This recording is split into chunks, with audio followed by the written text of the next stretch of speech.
ऐसे तो मैं नहीं कहता रहता ना कि हमेशा के सिस्टम का इशू है, सिस्टम का इशू है। जब तक सिस्टम सही नहीं होगा तब तक कोई भी सही नहीं होगा। सिस्टम में क्या चीज़ें आती हैं? सिलेक्शन प्रोसेस आता है, आपका डोमेस्टिक स्ट्रक्चर आता है, आपका एक मेरिट बेस्ड क्राइटेरिया होता है, टीम स्ट्रैटेजी होती है, टीम की आइडेंटिटी होती है, एक सोच होती है ना, थॉट प्रोसेस होता है कि यार टेस्ट में हम लोग क्या लैक कर रहे हैं, टेस्ट की कैसी टीम होगी, T20 में क्या लैक कर रहे हैं, T20 की कैसी टीम होगी, ओडीआई में हमें क्या चाहिए, ओडीआई में अगले साल जो वर्ल्ड कप है वो कहाँ पे हो रहा है, उसके हिसाब से हमें क्या चाहिए। ये सब चीज़ें आती हैं। और सबसे बेसिक चीज़ है टीम सिलेक्शन किस चीज़ में होनी चाहिए, मेरिट के ऊपर होनी चाहिए। अब जो जो स्क्वाड सेलेक्ट की है ऑस्ट्रेलिया के ख़िलाफ़, उसमें एक तो पहली बात तो ये मौका है ना कि आप नए प्लेयर्स को जो है मौका दो। उन लोगों की भी आधी टीम आ रही है, उन लोगों की फुल स्ट्रेंथ स्क्वाड तो नहीं आ रही, तो आपके पास भी मौका है कि आप भी अपने नए प्लेयर्स को खिलाओ। यार इट्स जस्ट बायलैटरल। हम लोग सोशल मीडिया और इन सब चीज़ों के चक्कर में जो है ना, बस अपनी वाहवा करवाने के चक्कर में शॉर्ट टर्म गेंस देखते हैं। जितने भी हमारे ये सिलेक्शन बोर्ड में चीफ जो भी बैठे हुए हैं, चीफ सिलेक्शन के जो भी हैं, आकिब साहब जो मतलब जो भी रोल इन लोगों के डिफाइन हुए हैं, बाईलैटरल में आप नए प्लेयर्स को खिलाओ ना, नए प्लेयर्स को मौका दो, because your current slot is not delivering, specially bowling में, स्पेशली फास्ट बॉलिंग में। ये तो बहुत अरसे से अब प्रॉब्लम चल रहा है ना, लेकिन फिर भी घूम फिर के हम लोग के कौन है ओडीआई में, हारिस रऊफ़, नसीम शाह, शाहीन आफरीदी। शाहीन चलो कैप्टन है, उसको आप नहीं कर सकते। नसीम नहीं परफॉर्म कर पा रहा। अभी पीएसएल में भी जितने उसने 2-3 मैचेस खेले, 4 मैचेस खेले, उसने नहीं परफॉर्म किया। फिर वो इंजर्ड हो गया, वापस से आया, फिर से इंजर्ड हो गया। आप उसको फिर से आप ओडीआईज़ खिला रहे हो यार। हुनैन शाह ने परफॉर्म किया है, उसको आप मौका दे दो। ठीक है T20 अभी नहीं आ रही है, लेकिन उसको मौका दो। मोहम्मद अली को मौका दो, आकिफ जावेद को मौका दो, उबैद शाह को मौका दे दो। But why are we going back to Haris Rauf and Naseem Shah, जो आई एम सॉरी, बहुत मतलब मैं I have nothing against any player in, मतलब स्पेसिफिकली किसी इंडिविजुअल प्लेयर के ख़िलाफ़ कोई मुझे मसला नहीं है, लेकिन आप फिर देखो ना यार, उनसे नहीं हो रहा। They need to either go into domestic, get back to their best, या फिर किसी और तरीके से आई डोंट नो काउंटी जाके खेलें कहीं पे और भी कंसिस्टेंटली प्रूव करें कि they are back in rhythm, back at their best. हर जगह बॉलिंग अच्छी डाल सकते हैं। अगर वो एक टाइम पे नंबर 1 पे थे, अभी नहीं है। मेरे हिसाब से इस टीम में हारिस रऊफ़ और नसीम शाह की जगह नहीं बनती थी। I am sorry. Hunain Shah को आपको मौका देना चाहिए था, मोहम्मद अली को आपको मौका देना चाहिए था, आकिफ जावेद को मौका देते हैं। लोग कुछ कह रहे हैं अली रज़ा को भी देना चाहिए था, नहीं, मेरे हिसाब से अली रज़ा को अभी नहीं देना चाहिए। अली रज़ा को अभी थोड़ा और टाइम लेना चाहिए, उसको फर्दर स्ट्रेंथन करने, फर्दर ग्रूम करने, मेरे हिसाब से।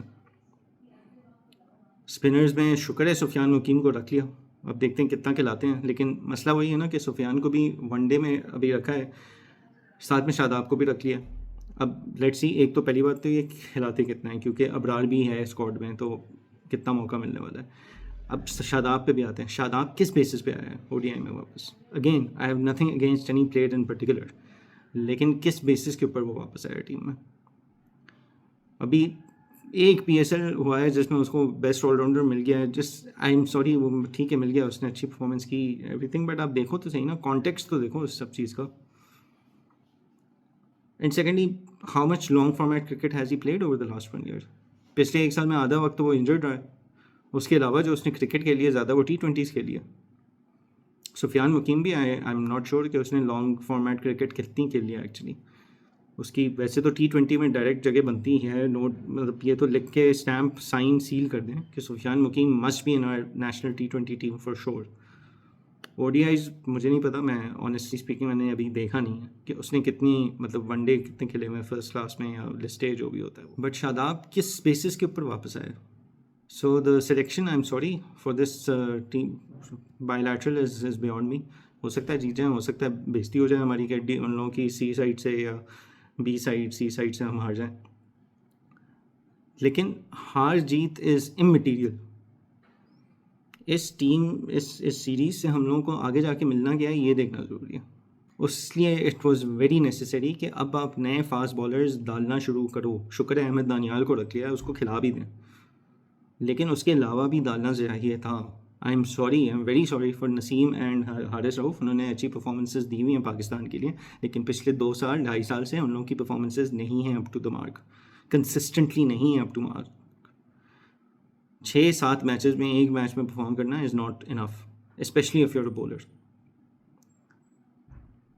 5वें 6ठे 7वें नंबर का बैट्समैन हो जो ऑलराउंडर है या फिनिशर है, वो अगर 5 में से 1-2 मैचेस में कर ले तो फिर भी काम चल जाता है। अगर आप एक फ्रंट लाइन बॉलर हो, आप 6 मैचेस में एक में परफॉर्म कर रहे हो तो नहीं, sorry, you are not delivering.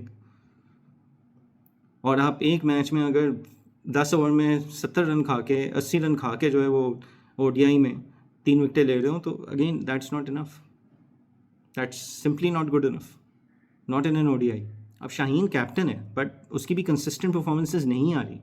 PSL में he played well, world cup में उससे इतना अच्छा नहीं हुआ था, उससे पहले जो T20s आगे पीछे हुए थे उसमें थोड़ी बहुत थी उसकी परफॉर्मेंसेज आ रही थी ऊपर नीचे, but he is been hot and cold for the last 1 year. Shaheen का यही मसला है। तो इस तरह तो मैं इसलिए बार बार वो कर रहा हूँ ना, हम कैप्टन को पकड़ लें, हम प्लेयर्स को पकड़ लें, कोई फ़ायदा नहीं है। मसला घूम फिर के वहीं आता है कि भाई सिस्टम सही करना है। ये सारी चीज़ें, selection process, merit based selection, आपकी टीम का स्ट्रक्चर, आपके डोमेस्टिक का स्ट्रक्चर, ये चीज़ें सही होंगी तो आगे जाके चीज़ें सही होंगी, वरना हम यही इसी तरह की बकवास करते रहेंगे, साइकिल में चीज़ें चलती रहेंगी। और क्यों लोग, मुझ जैसे लोग जो और जो हैं वो इतना क्यों बोलते रहते हैं कि ऐसे ही चलते रहेंगे, इसको सही कर लो सही कर लो, क्यों कि पाकिस्तान में अनफॉर्चुनेटली बाकी स्पोर्ट्स जो हम लोग देखते रहे हैं पहले, जो बचपन में फॉलो करते थे, मुझसे पहले के टाइम के लोग जो इतना देखते थे, स्क्वॉश मैंने तो प्राइम में नहीं देखी, स्क्वॉश, हॉकी मैंने जो मतलब जो प्राइम में हमारी हॉकी थी, आई वाज टू यंग, तो हमसे पहले वाले जो हैं they can relate to hockey and squash as well, कि हम लोग एक ज़माने में डोमिनेंट फोर्सेस थे उसमें।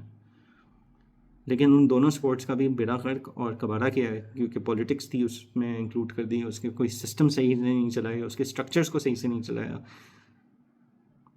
और क्रिकेट का भी आप यही हाल कर देंगे। और ये क्रिकेट आखिरी एक स्पोर्ट रह गया अभी फिल वक्त पाकिस्तान में, जो पूरे मुल्क में देखा जाता है, जो पूरे मुल्क में खेला जाता है, फॉलो किया जाता है। And yes, at the end of the day it provides entertainment for the masses, it provides happiness for the country as well। लेकिन यार मतलब मसला वो भी नहीं है, मसला ये कि आप तबाह कर रहे हो अपने हाथ से खुद। सर्जरी कह के जी सर्जरी रिक्वायर्ड है, टीम की सर्जरी रिक्वायर्ड है, कहाँ है वो सर्जरी? और सही जगह क्यों नहीं हो रही वो सर्जरी?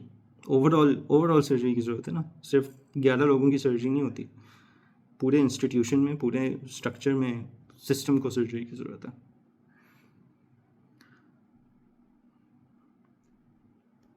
बट ऐसे ही चलती रही ये चीज़ें। हम लोग ने वो रिजवान को अब ड्रॉप कर दिया इसमें से, ठीक है, उसकी he is not been in the best form of his life, लेकिन लॉन्ग फॉर्मेट्स में, T20 में तो बिल्कुल नहीं है, तो T20 में अगर वो नहीं भी है तो उसमें उसका नहीं होना बनता है, ठीक है। लेकिन लॉन्गर फॉर्मेट्स में अब जो ये टेस्ट सीरीज़ हुई है, किसने किया है बैटिंग में? Who has performed in batting? Babar ने 2 इनिंग्स खेली, उसमें एक में 68 बनाए, एक में 40 बनाए। शान ने 4 इनिंग्स खेली, उनमें से एक में उसने 20 समथिंग बनाए और एक में 70 बनाए, बाकी 2 में फेल हुआ वो। मतलब 20 भी वैसे तो टेस्ट मैच के लिए फेल ही है। नए लड़कों ने पहले टेस्ट मैच में किया, जिसमें से एक अजान अवैस ने 2 इनिंग्स में से एक में सेंचुरी मारी, एक में जल्दी आउट हो गया। इस मैच में दोनों में उसने 16 और 20 इस तरह कुछ बनाए। अब्दुल्ला फजल इस मैच में दोनों इनिंग्स में उसने कुछ नहीं किया, पहले मैच में दोनों इनिंग्स में 60s किए। Saud Shakeel all 4 innings failed. Salman Ali Agha 1 inning 20 और 2 इनिंग्स में हाफ सेंचुरीज़ किए। और रिजवान ने 4 इनिंग्स में से 2 में फेल हुआ, एक में दो में हाफ सेंचुरीज़ किए हैं, एक में तो 90 तक चले गया था। और ओडीआईज़ में भी आप उठा के देख लो, उसकी सही थी परफॉर्मेंस। उसको तो खैर वनडे कैप्टनसी से भी जो हटाया था, that was also a farce. तो आप खुद पॉलिटिक्स करके प्लेयर्स को तबाह करते हो और फिर उनको ड्रॉप करते हो, उनको ख़त्म कर देते हो, तो इस तरह तो नहीं चल सकता काम। तो इसलिए खुदा के वास्ते अगर सिंसियरली काम करना है, चेयरमैन साहब हों, मैनेजर हो, जो भी पीसीबी में काम कर रहे हैं, चीज़ें देख रहे हैं, सिंसियरली अगर आपने काम करना है तो खुदा के वास्ते सिंसियरली डिसीजंस लेना शुरू करें और पाकिस्तान की बेहतरी के लिए, क्रिकेट टीम की बेहतरी के लिए चीज़ें करें। वरना जैसे मैंने कहा, ये बकवास ऐसे ही चलती रहेगी, हम इसी तरह वीडियोस बनाते रहेंगे, इसी तरह बातचीत होती रहेगी, व्हाट्सएप पे इसी तरह मैसेजेस एक्सचेंज होंगे कि तबाह हो गई है, ये हो गया, वो हो गया, फलाना ढमकाना, कुछ नहीं बदलेगा। और क्या करे बंदा। Anyway enjoy.